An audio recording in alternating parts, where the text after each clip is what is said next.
This episode is brought to you by LifeLock. Between two-factor authentication, strong passwords, and a VPN, you try to be in control of how your info is protected. But many other places also have it, and they might not be as careful. That's why LifeLock monitors hundreds of millions of data points a second for threats. If your identity is stolen, they'll fix it, guaranteed, or your money back. Save up to 40% your first year. Visit lifelock.com/podcast for 40% off. Terms apply. This episode is brought to you by Progressive Insurance. Fiscally responsible, financial geniuses, monetary magicians. These are things people say about drivers who switch their car insurance to Progressive and save hundreds. Visit progressive.com to see if you could save. Progressive Casualty Insurance Company and Affiliates. Potential savings will vary, not available in all states or situations.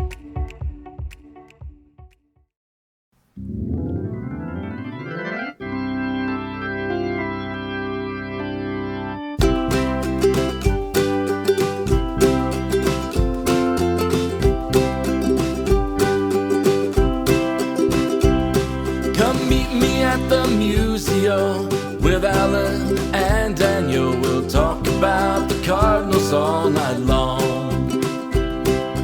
Everyone come gather round, listen to your favorite sound. We'll talk about the Cardinals all night long.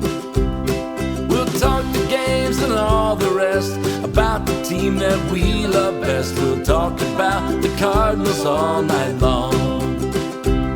We're gonna talk about the Cardinals all night long.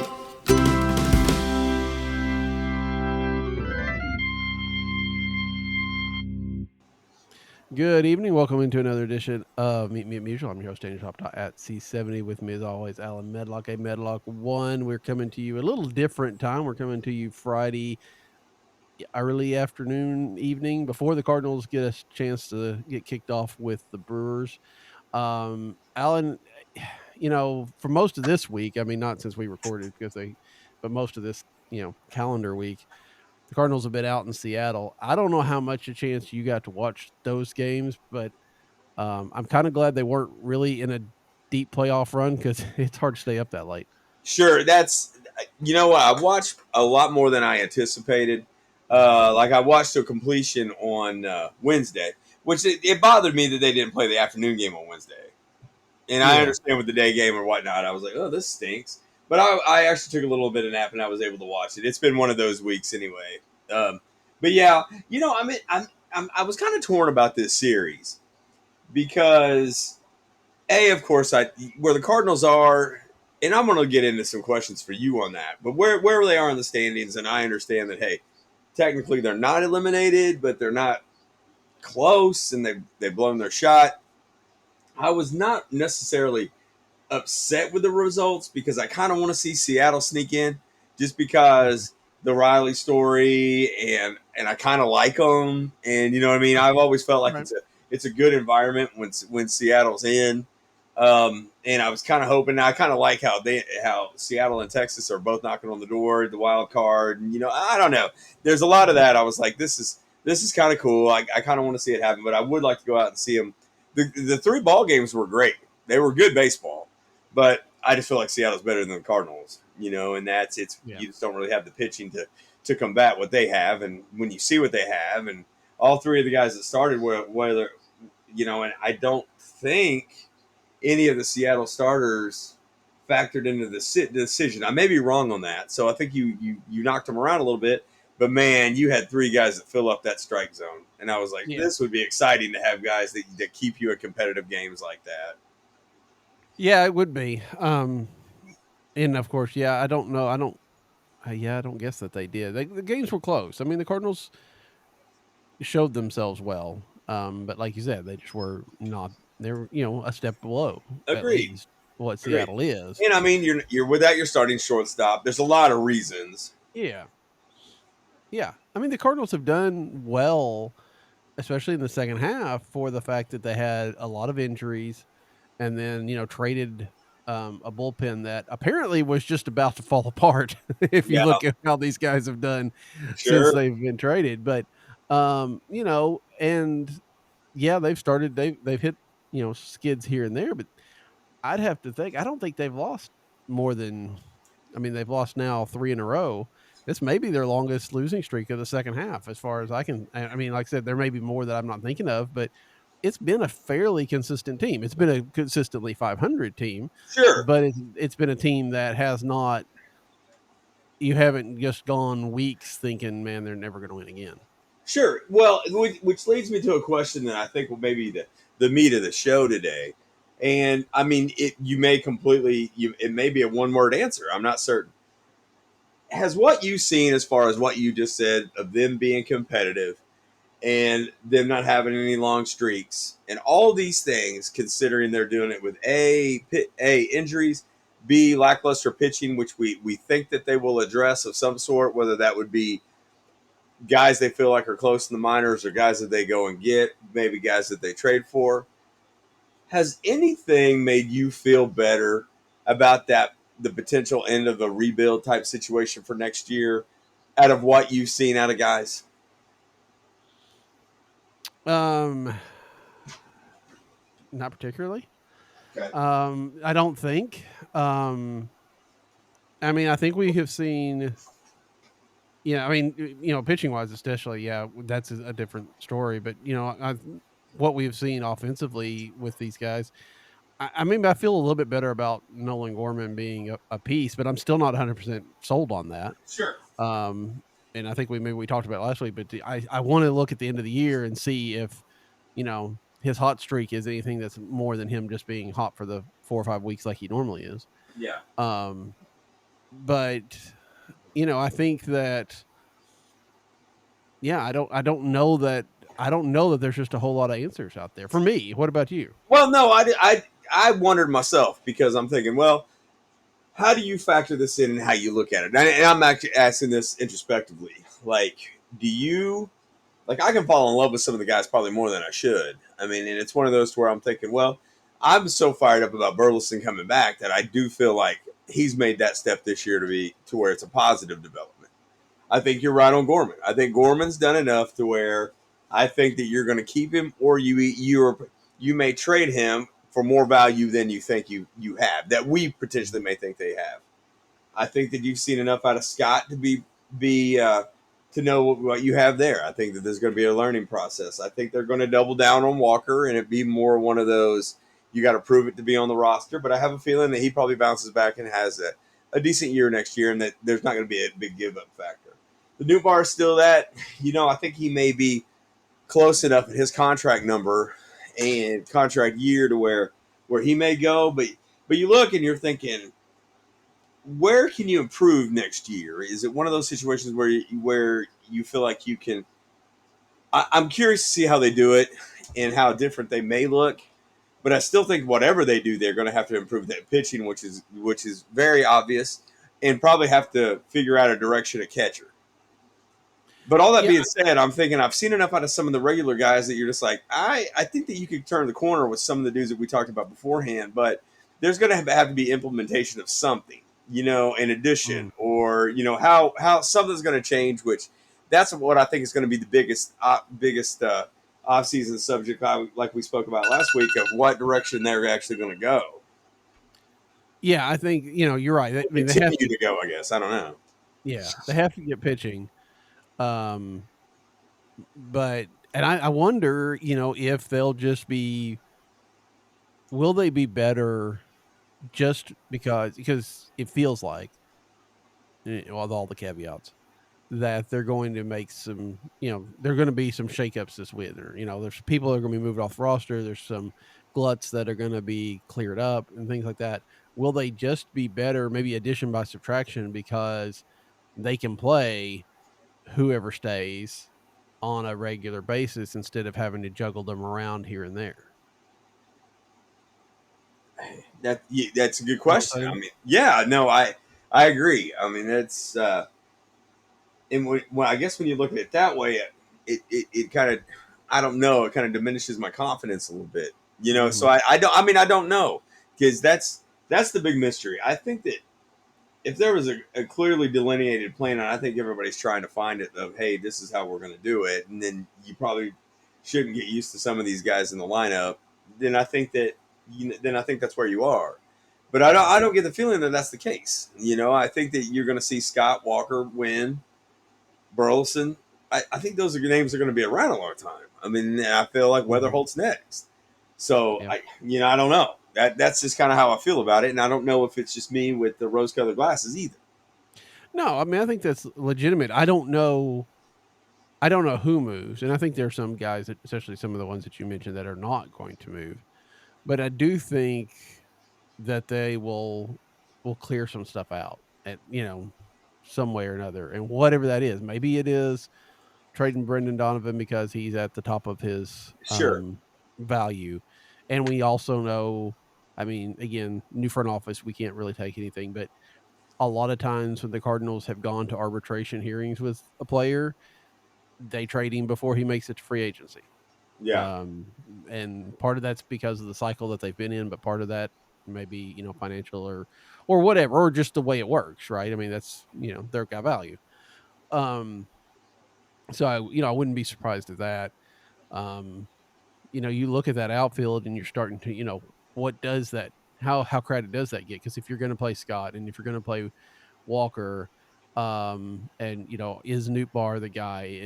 What does that mean for Church? Is Herrera going to be an outfielder next year regularly? Yeah. All that. And so I feel like Heim Bloom probably, and hopefully, maybe we're giving him too much credit, but I don't think so. He's got a vision of what next year's team's going to look like, Sure. and whether he lays it out at end of the year press conference or not, or if he keeps it closer to the vest. I think he's going to be working toward that. And, again, next year may also be another rough year. But if we hopefully we'll see them at least make strides toward the right direction. Sure. Yeah. Just a little bit of clarity. I mean, and like we've talked about for a month and a half, what do attendance figures play into it? Mm-hmm. Or is it going to be another, you're just going to have to eat it for a year? I mean, those are the things, and we keep asking those same questions, but I really just don't know. The lineup to me is fun to watch. I mean, it has holes, but it's, I guess who doesn't that's chasing right now, but Yeah. I feel like the glaring ones are, what are you going to do at catcher? Are you going to double down and decide with somebody? And what are you going to do with those arms? And then is there some possible glut in the outfield that you feel like you can clear up a little bit? I mean, I feel like that's kind of how it goes. Another question I have to you is, what do you make of Sajasi? I mean, it's interesting. I was just listening to Nate and Ben over on Talking About Birds, and they were talking about JC earlier. Well, I was listening to it earlier today, and they kind of came at it as they're kind of thinking, again, a lot of room to develop. Who knows? We don't know, but what we've seen so far, it looks like utility man, right? Which is Yeah. fine. And it may be that if you think Thomas JC can be your utility guy, then that means you feel a lot more comfortable letting Brendan Donovan go, um, because you've got somebody that's going to be able to cover positions and not have the bat that Donovan does, but not be, not be one of those guys that's just kind of, yeah, he can play all the positions, but he can't hit at any of them. I don't think Yeah. Jason's like that, but I don't know that he's going to become, your regular starter at second base or anything like that, which is fine because they don't need him to, right? I mean, Weatherholt's going to Yeah. be second, Wynn's going to be short. Either one of the Nolans is going to be third. You need a guy that's going to be able to play any of those positions when those guys need a day off, and I mean, I'm sure we'll see JC get some outfield time or whatever the case may be. So it feels like he's going to be that, that Swiss Army knife that we've talked about in the past. Yeah, and I just kind of wondered if he had hit enough at this point to make you feel confident that he could do that. He sure does get a ton of playing time right now, and I mean, I feel like he's gotten a lot of the runway in the second half and kind of made use of it, and may have made himself a factor if he wasn't. I mean, he's only been in an organization, what, a year plus at this point. Right at 2 years, because is it 2 years? Okay, he came in the 23 trade deadline. That's right. That's right. And so yeah, I just kind of wondered because I mean it's one that man, he hits in some pretty big spots and goes through some hot Hmm. streaks, and you just wonder if he hasn't maybe surpassed anybody else on a bench roll. Yeah, I mean, I'm just kind of pulling up his splits, and his second half has been pretty decent. I mean, it's not superb, but it's he's held his own. He's hitting 271, a 660 OPS. He doesn't have any. He only has the one home run on the whole year, and that was in the first half. But um, you know, he's not he's not been overwhelmed. And I think for a guy, especially a guy that's not probably your everyday starter, that's the kind of thing you see. A guy that has a pretty good glove who can stand out there at numerous positions and not hurt you, and probably give you a good hit. Something from the bottom of the lineup. I Yeah, mean, there are a lot worse players in the major leagues than that. yeah, and it's just wonder how much of a role he can fill somewhere. Yeah, I think he can. Like I said, I mean, that's the thing with him and Donovan, and you've got Weatherholt coming up, and Gorman who can play second if Nolan Arenado stays, and you've got all these guys kind of clustered around that middle infield. Um, that I mean, you just almost have to clear some of that out, and I don't know that trading Nolan Arenado, as much as the Cardinals would like to do that, is enough to solve that problem. Um, Maybe it is. I don't know, but we got a brief chance to look at Cesar Prieto, um, and I don't imagine he's in any kind of long term plan for the Cardinals. But there's another guy that's can be in that mix if necessary. Um, so yeah, I don't. I think JC's done enough to say, hey, he's a major leaguer, and he's gonna have a role on this team till he starts getting into arbitration at least. Yeah, that's true. Just kind of filling that role, and maybe some everyday spot, or some spots here and there, and I mean, he hit in the minors.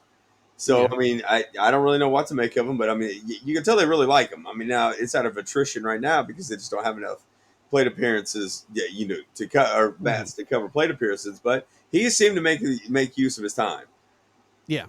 Yeah, I agree. I think, and who knows? Maybe he does develop. I mean, you know, I think we kind of thought that about Brendan Donovan when he came up, right? He's a guy that Yeah, could play a lot of positions, and he had a little bit better bat than we thought, but he's definitely developed into an all-star now.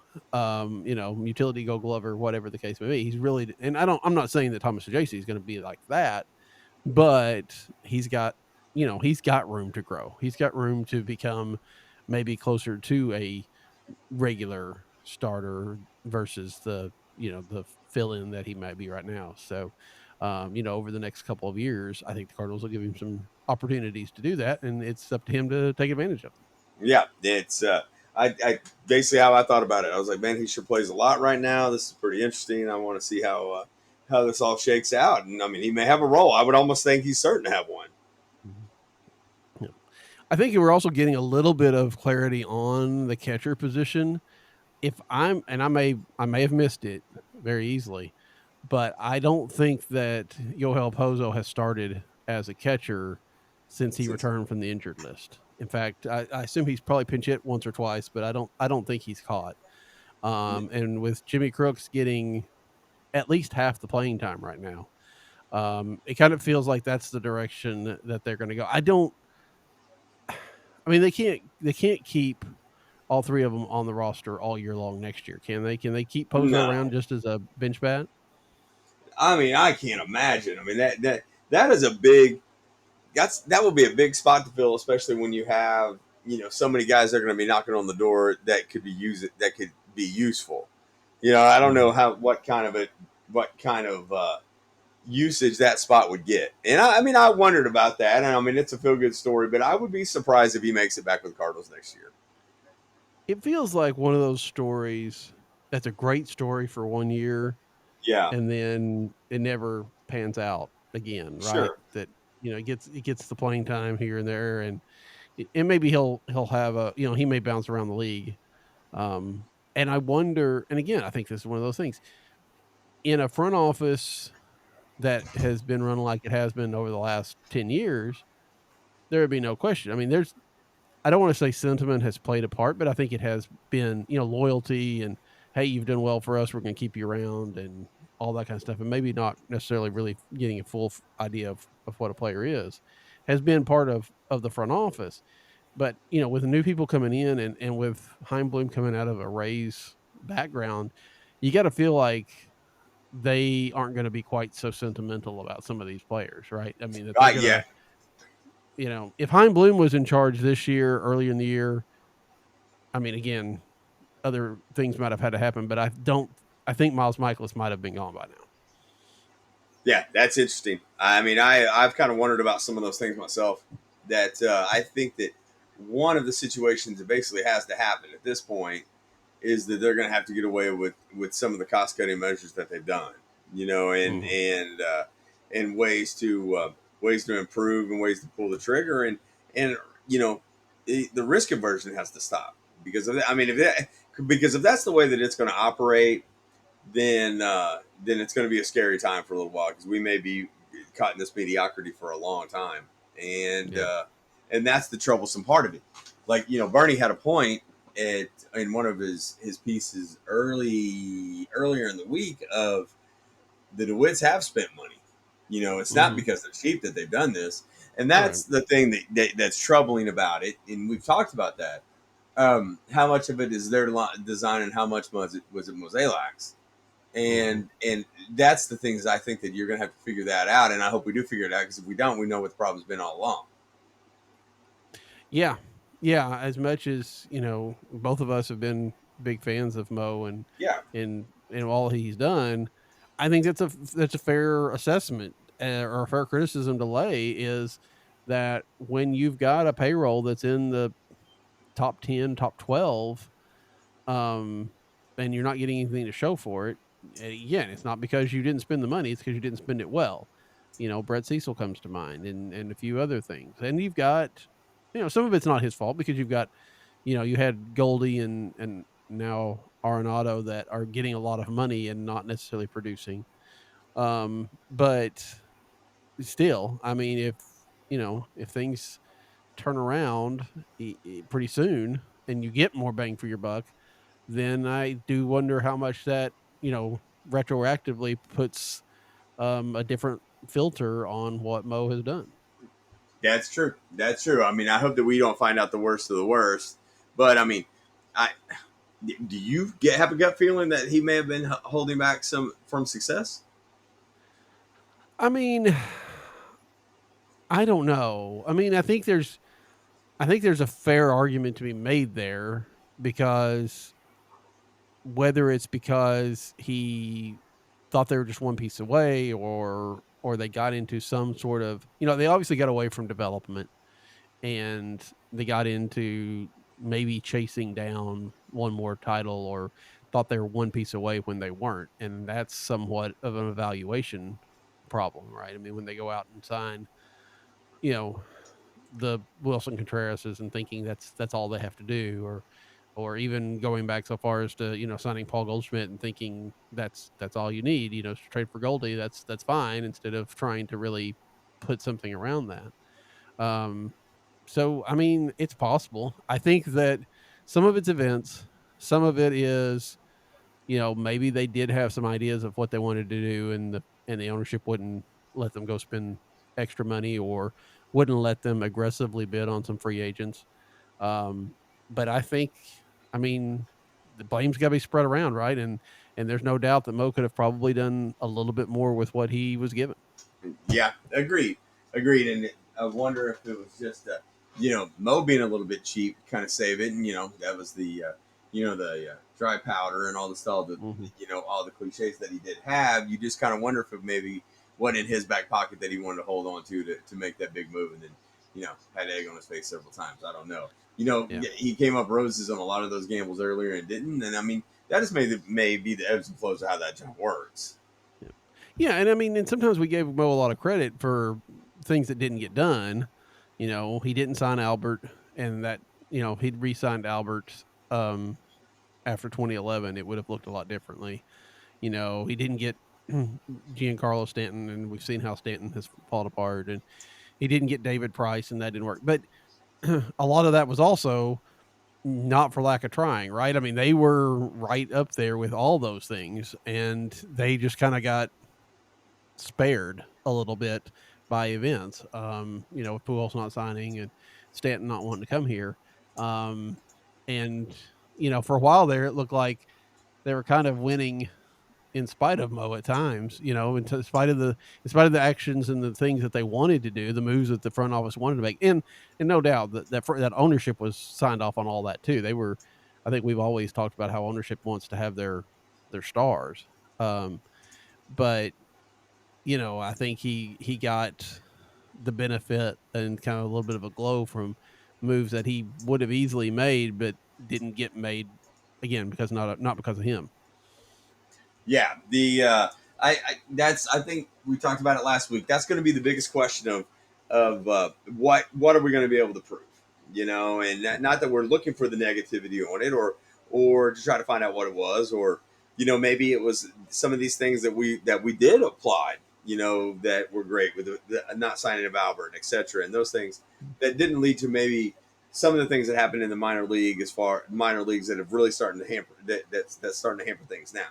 I think this is going to be it's going to be cyclical, and we're going to find out a lot of and we're going to find out a lot of things here in the next off season. I mean, it's one of those with the incoming guy is going to be the hero quite a bit, and I mean, I'm kind of prepared myself for that just to see how that goes. Not that I'm necessarily a Mo defender per se, but I have a feeling that we're going to find out a whole lot this year, mainly just of the way of doing business and who was allowed to and who wasn't, or who Yeah, necessarily wasn't doing the job.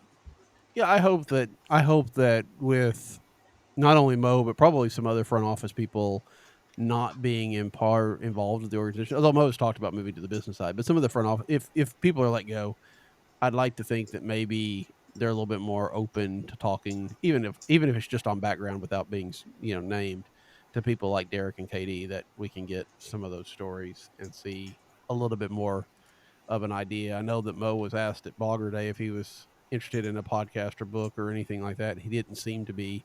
I really would. It would be wonderful to have a book of his tenure written with one of those guys and Yeah, really kind of get into some of the things that happened and things that didn't happen. yeah, I would Um, love to hear some of this. We always talk about that. I would have loved to have been a fly on the wall in a lot of those meetings. Absolutely. So, while we've been recording, I happen to just check. Masyn Winn has been scratched again tonight with that knee. Um, I think Katie points out this is the fourth day that he's been unavailable over the last. I don't know. She didn't say how long, but I'd say the last week or so, right? Um, Nolan Arenado may be back on Monday. It becomes more and more clear to me. Of course, we've talked about, and I think we've talked about it plenty, but they really need to shut him down, right? I Yeah, mean, this well, is at this point, it's getting to a yeah, bad point, yeah. I mean, and what's there to gain at this point? That's right? one. He probably wins the Gold Glove. It's one of those situations. He comes back healthy. You're going to have to figure out how to keep him long term. I mean, why push it at this point? I've read somewhere where it was a win decision, but it's not a good Yeah, one. At this point, I understand where he's coming from, but man, come on. Take it in and turn around and be ready to compete next year. yeah. I mean, again, we've talked about this a long time. We talked about 2, 3, 4 weeks at least. I know, but there needs, and I get that all the players want to play. I am very surprised, and it goes along with this. I'm very surprised that you and I were talking last week. We said Brendan Donovan, we won't see him again. He's playing tonight. Nolan Arenado probably back on Monday. Alec Burleson came back this week. John King got activated tonight.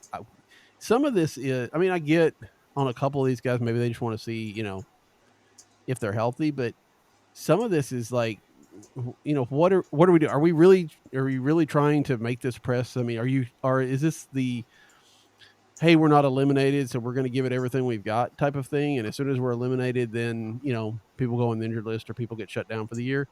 It feels to me like, read the room. You're 3 games under 500, and yes, you're 4 games out, but is that worth? And again, it sounds like Masyn Winn, what he has of the meniscus is not going to get worse, and it's not going to be a long term thing, and he's going to have the, surgery is going to be 4 to 6 weeks, but there's a lot of ifs in there, and I just he's not hitting. He hasn't hit since August.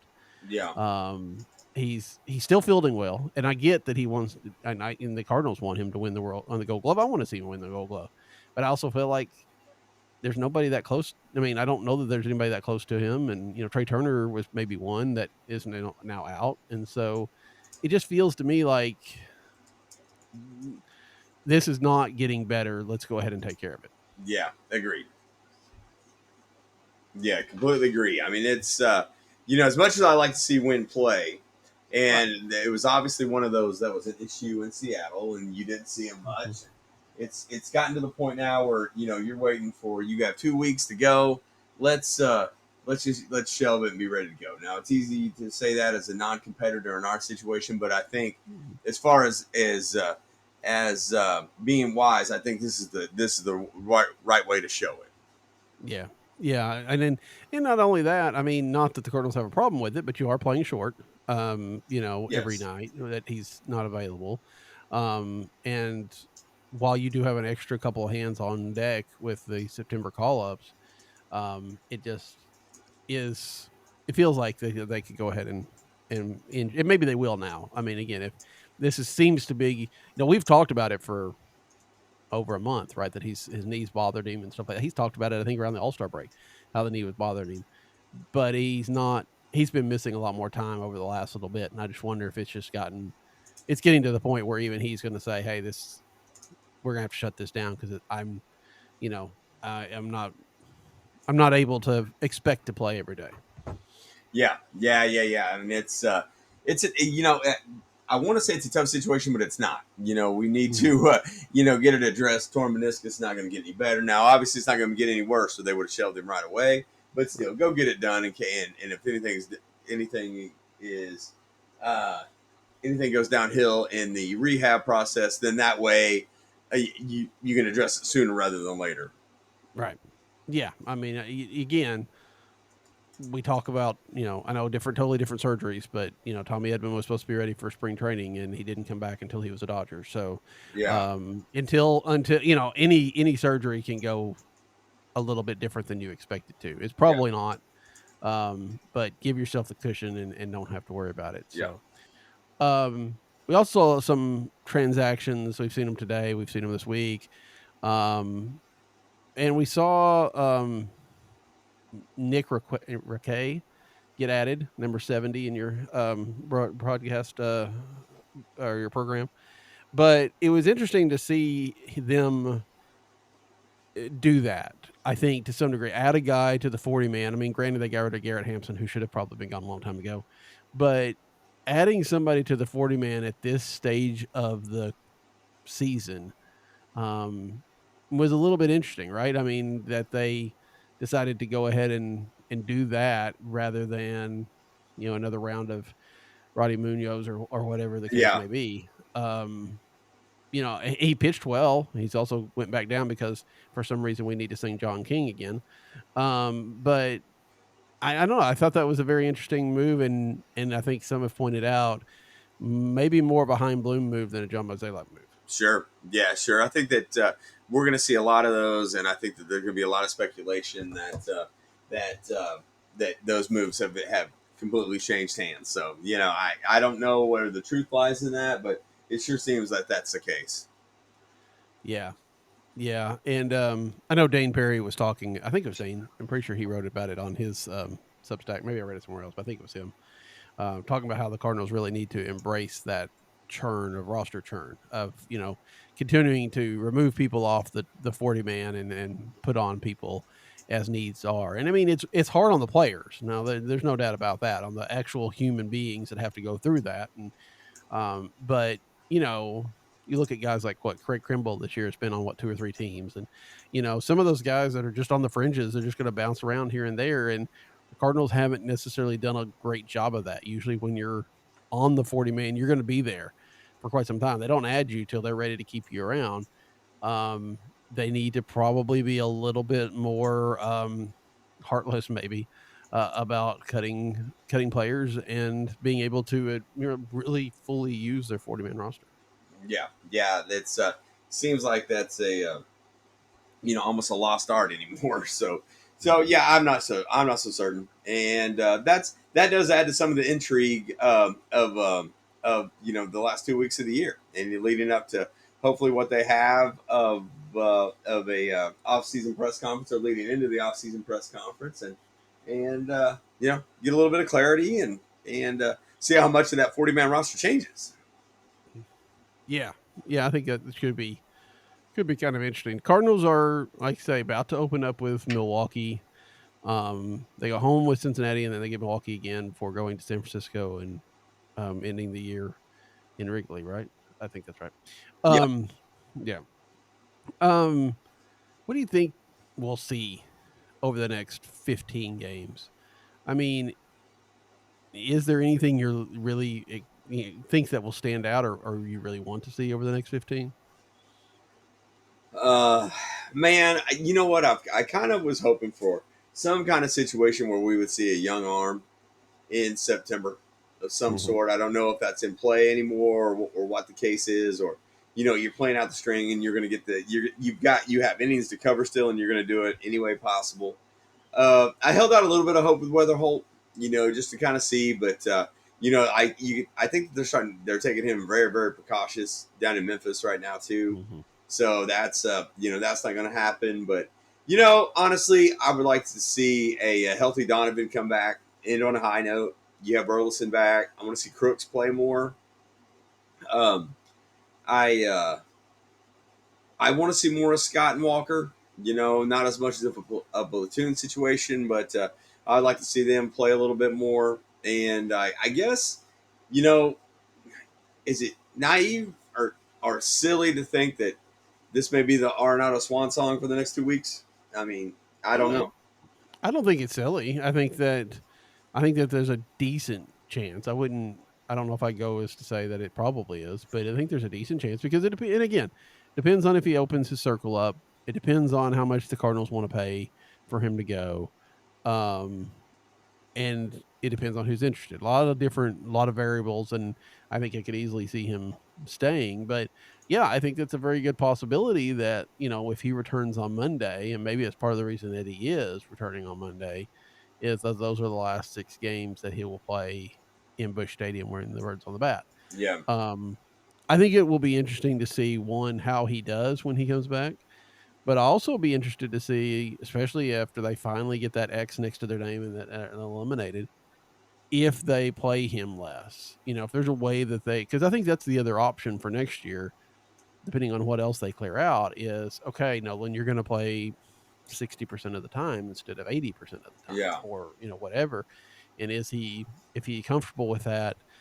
Is it, um, or is that does it give him motivation to go into this work out a little harder? I mean, not like he needs the motivation to work harder because I think Nolan tends to do that anyway. I think his usage, especially after on that last road trip to San Francisco and Chicago, might be pretty interesting. I mean, if Gorman starts some games at third, even after Nolan's back, um, I think that's interesting. yeah, yeah. It will be. It'll be. There's almost everything that you just said after all the tough talk that I've had for a month kind of hit me in the gut. You know what I Yeah, mean? And I say that just because of everything I saw him go through in Tulsa, in one of those situations, and it just kind of stinks where it is. I think for the best for him that he should play elsewhere. I'm an Arenado guy, you know that, but yeah, change is always pretty ugly and painful sometimes, and you know, this kind of sucks.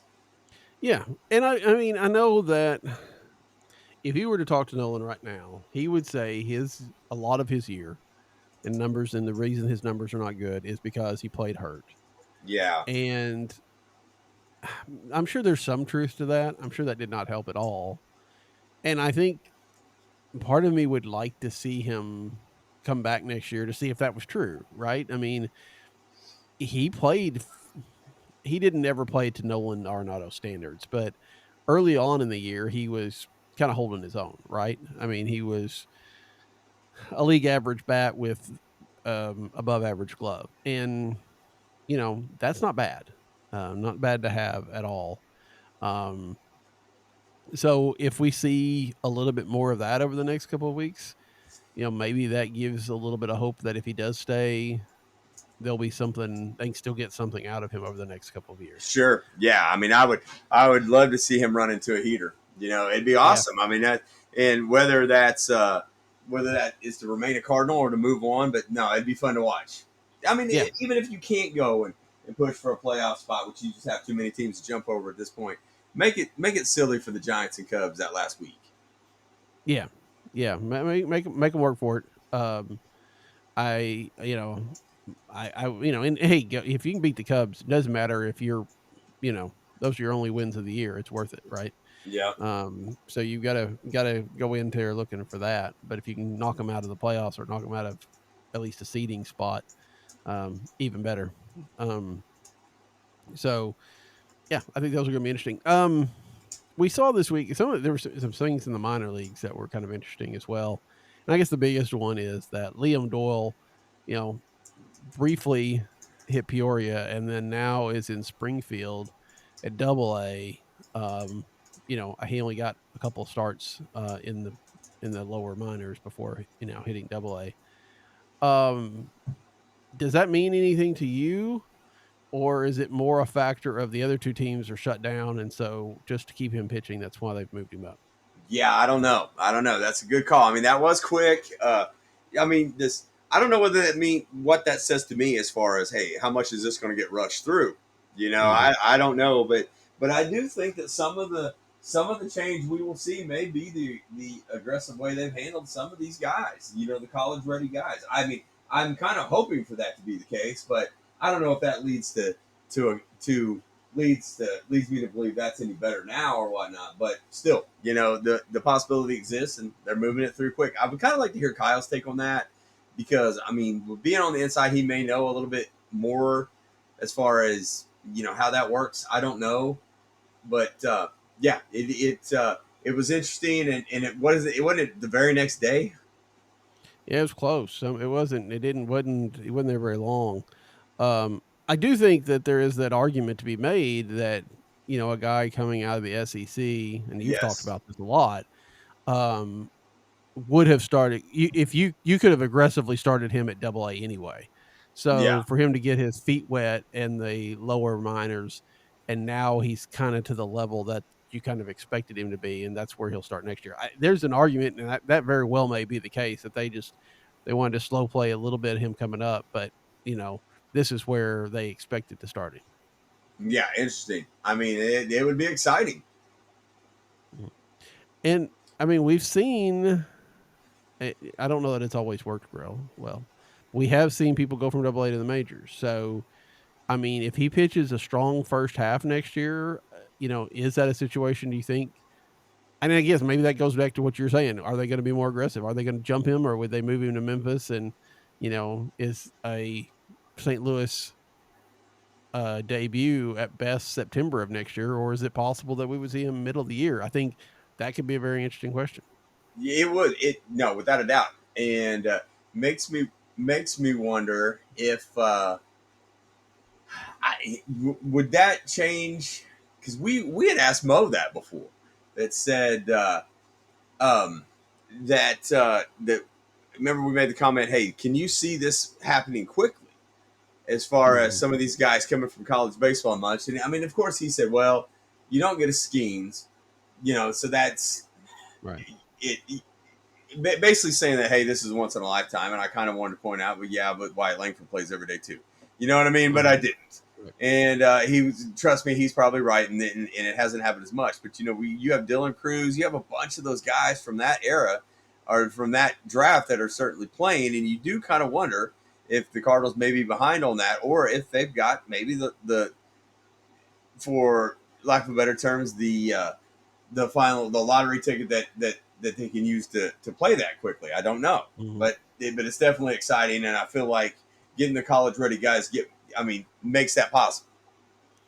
Yeah, I mean, Weatherholt Cardinals drafted him 7th, could have gone number 1, And I think we've seen what 4 or 5 people from that draft, including people drafted after him, have already made their major league debut. So I think if you're playing at the top of the draft, especially, which is the Cardinals did with Weatherholt, did with Doyle, we'll have to wait and see what next year holds, depending on how things shake out and how much they lose the rest of the way. Um, those kind of talents, because of what you said, that the minor of college ball is so much more advanced, they're going to move quickly. And I mean, again, you also, if you can do it, you'd rather them give you production at the major league level rather than, especially as a pitcher, because you never know when when the injuries are coming. You'd rather have them in the majors faster than to use all their bullets at the minor league level. Yeah, yeah, agreed. I mean, that's yeah, it happens to everybody at this point, and that's a great point. Mm-hmm. And that's a great point to make that everybody's had it done. So you utilize it while you can. Yeah, yeah, I think so. Um, Cardinals have that last home stand. They have the Reds and they have the Brewers. Is there Do you think there's an uptick in attendance as people want to get like one last game in, even though things are kind of struggling? I know we're not going to see full house or anything, um, but do you think that there'll be at least somewhat? I mean, the weather's not going to help. I mean, it's going to be ridiculously hot still. Yeah. At least it is around here. I assume it is going to be in St. Louis as well. But do you think that there might be some people that, hey, I haven't gone to as many games this year, but it's my last chance for the till the fall or till next year I'm going to go. You know what? I mean, I just feel like fans are so locked in at this point of it not happening that I think we're going to get what we get, and that's not good, and it's as bothersome as it is to me. I mean, I just feel like that's where we are. Yeah, I mean you're probably right. I feel like that last series against the Brewers. I mean, I hope. last weekend. I'm not saying it's going to be 40 something thousand, but I could see maybe 27, 28. Especially on the Friday or Saturday. Because that last home game is always kind of I mean, it's even when the season's not great, it is your last chance to see again, like you were saying, maybe your last chance to see Nolan Arenado, but it's your last chance to see somebody because there are going to be people on that roster that aren't coming back. I mean, 100%. you Yeah. know, Yeah. so I mean, granted, it might be your last No. time to see Miles Michaelis, and everybody may be happy about that, but Yeah. but Yes. Stinks, but yes. yeah. So I would hope that. I mean, I know that if I was in the St. Louis area, I feel like I would try to make an effort to go to one of those games, even if I didn't normally go to a game. Yeah. I mean, I would love to. Yeah, it's one of those we had kind of maybe considered going to the 20 and 21st, but I mean, things are so busy Mm. for us right now that it's going to be hard to do. But yeah, I mean, I agree. I mean, I think that that it would be great. And it's the off season's long. I mean, I hate to Mm-hmm. say it, and I mean, I don't know. I just really feel like everybody's dug their heels in at this point to make their point. I mean, yeah, I think there's some of that. There is. I mean, there's the fair point of if it's not worth. I mean, if it's not worth going to see, I don't want to go see it. It's the difference of why do you go to the ballpark? I guess is Yeah, what it boils down to, right? Do you go to the ballpark because it's a fun day out and you get to see a ball game and you get to eat, you know, whatever, hot dogs and pretzels and all that kind of stuff, and have see some good moments. And if they win, great, and if they lose, great. Um, but or is it if they're not in the hunt, I'm not going because it's expensive, and if I'm yeah, going to have to spend all that money, I want it to be at a game that means something. sure, And both of those are legit, right? I mean, either way, I understand. I definitely, I can't imagine spending money to go see the game more than once or twice a year, and I know some people go quite regularly. Um, so I guess it just depends. I mean, if you've got a lot of those people that just want to be at the ballpark, this is your last chance to do it. But if a team that says, "Hey, they're not winning, I'm not coming," then you're right. There's no reason to show up. yeah, yeah. That's tough state of affairs. But when you bring this up though, I noticed that Seattle, who was right in it, had a ton of empty Hmm. seats too. there was a Yeah. lot of empty sections there. And I mean, I understand the school's back in session and all those things, but I do kind of wonder how if attendance is down baseball wide. I haven't seen it. I try not to see it because I feel like that's excuse making when I do it. You know what I mean? I don't know why I feel that way, Yeah. but yeah, I do kind of wonder about that because I was like, it's not like they were. It was hard to get a seat there the other night either. No, I mean, they obviously had a good crowd, but there were numerous empty seats. I think about Cincinnati. Cardinals were just in Cincinnati, and Cincinnati's a team that, granted is hanging around 500, but is also more than the Cardinals in the pennant race, right? I mean, or in the wild card race. They're what, 2 games out now as the Mets continue to free fall, something like that. And their attendance looks basically like it always does, right? It was in that felt like it was, I didn't look at the numbers, but just looking on TV, it looked in the 24, 25 thousand range. And I know the Cardinals have had some less than that this year, but it just struck me that, I feel like if the Cardinals were actively in a race and not like, okay, we're technically still in the race, that like there are now, but if they were actively like, hey, there's a legitimate chance, I don't think that the ballpark would be full right now, but I think you would have, well, it'd probably been at least Cincinnati, if not more. Yeah, no, I agree. I agree with that. And especially with the young talents that Cincinnati has, with the Liddell Cruz and Hunter Green and some of the other guys that they have. It's surprising when you look around the league at some of these teams that don't draw, even though you think they should. Yeah. Yep. No. Yeah, I agree with you. I mean, it's you see it, across the map. But you're just like, hey, you're right there. They have a draw. They have stars, and it's still no better. So it's yeah, it's tough. Yeah, it is. So anyway, anything else? I know we're a little bit short on this one, but we kind of get to the point where we're saying a lot of the same things as the Yeah. season winds down, and until we can get into that off season and some moves start getting made, it's fewer topics present themselves for discussion. But yeah, is there anything else from this week you want to talk about before we wrap it? No, I mean, I'm good. I think we've got everything out. I mean, kind of pat on the back for winning a few series, go to Seattle, lay an egg. But Seattle's good. I mean, and they're right in it. And now it's just, see what we can find out and put some clues together to figure out anything that we may think is going to happen in the offseason. Yeah. Yep. Well, even though it's going to be hard to talk about, Alan and I will still be here the next couple of weeks before the season wraps up. So look forward to being with you all next week. But until then, for Alan, I'm Daniel. Good night. Good night. Is there any point where that... Well, I think right now I can tell you that we're going to trade people. I just don't know if it's going to be like household names or more of guys that just aren't likely going to be here next year.